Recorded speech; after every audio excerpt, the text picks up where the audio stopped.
I've got some friends up in that Beulah lane. Don't expect to stop until I join the band. My Lord said they would shake my hand. I was telling this woman a little bit, and she was just crying, just boo-hooing. And that thing, I said, look. I says, I wouldn't trade the way I grew up for nobody's life. Man, I was happy, it's nothing to cry over. Well, I say, I don't know how to tell you, except that I feel it's a God-given gift. A lot of artists wouldn't agree with me. Some say you need to go to school and have to learn it. And I don't know how to tell you that I know, how to use my colors and how to mix my colors, except that it's just a gift, and I don't even have to think about it. I can just squirt paint out there and mix it up together, and it turns out just like I want it. I try to keep it true to life, my colors, I try to keep, I think the earth is beautiful without adding all that, without exaggerating it, Paint is the simplest form of life, I guess, that there is. How much simpler can you live your life? And let's say I think bright colors and fancy things would ruin what I'm trying to bring. I actually started picking cotton when I was a boy. It was a little bit different. They planted cotton a little bit earlier than they plant it now. And it first started opening up in August. So you would pick it. Some cotton was picked in August, late August, in September. And most of the times, you pick cotton 3 times. You picked it as it opened up, you would pick it.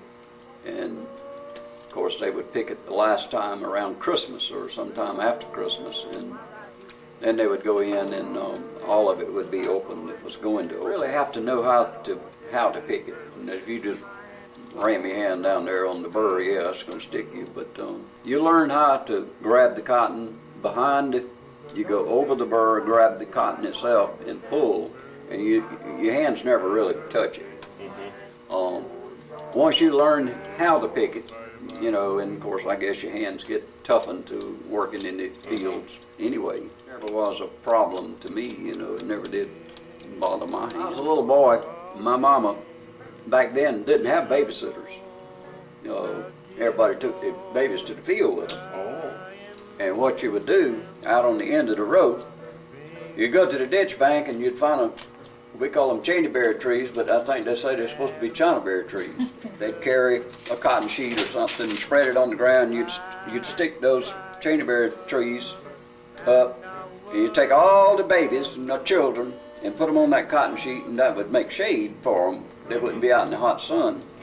And then they would leave like a 10, 12-year-old girl to watch all the children. I remember that, I don't know how old I was, but I was a baby, and I remember this. It sticks in my mind as a memory. I was a baby. My mama would sew on the bottom of her sack. She'd sew a flap about this long. And when she put it down on the ground, then she'd put me on that little flap. And as she picked cotton, she pulled me through the cotton field. Remember looking up at that cotton. I guess it was cotton grew sometime almost as tall as your head. But as a baby, looking up, it looked like giant stalks, of cotton. And I remember looking up, sitting on that flap there, looking up at that cotton. My mama was real particular about her children. And she wanted to make sure where I was and what I was doing and who was taking care of me. I got older and could get up and walk. And I would go and pick a handful of cotton and lay it on the ground ahead of my mama. Mama got to it, she'd just pick it up and put it in the sack. But I helped. That's the way I started picking cotton, as a baby, a little boy. And of course, as I got a little older, then I got a little 10-pound sugar sack that I could pick cotton. And when I got a little bit bigger, I got a 25-pound sack. And then when I got the big croaker sack, it became work then. I started picking cotton. Cotton was a penny a pound. So if you picked 100 pound, you made $1.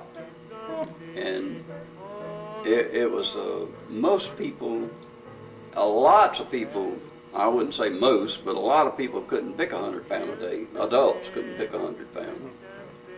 And then there was a lot of them that could pick like 400 and 500 pounds of cotton a day. And my mama was one of them. I was a senior in high school. The last time I picked cotton, I remember I picked 380 pounds of cotton that day. And cotton at that time was 3 cents a pound. So that was a pretty good day's work. That would have been in 1959. A long dirt road, and there was probably 7 or 8 houses on that road, and we were the only white family on that road. And of course, we had all our friends were black friends, you know. And my mother had black women that would come and, you know, just spend the day with her sometime, helping her clean house or whatever. And usually if we had something going on, you know, hog killing, stuff like that. I mean, they'd all come and help. An old black man that was way up in age, and his wife was dead. And his name was Mose Jackson. Moses. We call him Uncle Mose. And anyway, he was an old man, and he was kind of feeble, and I think my mama felt sorry for him, and she kind of looked after him since he lived right there at us. And anyway, we had a milk cow, and when we milked the cow, every morning it was our job to take Uncle Mose a quart of milk. We carried him a quart of milk every morning. And a lot of times, you know, Mama would fix a plate of food and send, you know, thought he might have been hungry or something, you know. But Uncle Mose cooked in the fireplace. He'd be frying okra in the fireplace, and he'd have rice cooked and fatback, if you know what fatback is. We'd go home and tell Mama what he was eating. And of course, it looked so good. He could smack his mouth, you know, and how long it went on? Might have been a year.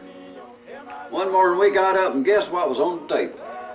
Mama had fried okra and cooked rice and had cornbread and fatback. And I tell you, to this day, I can eat it right now. I don't know of anything I'd rather have for breakfast than that.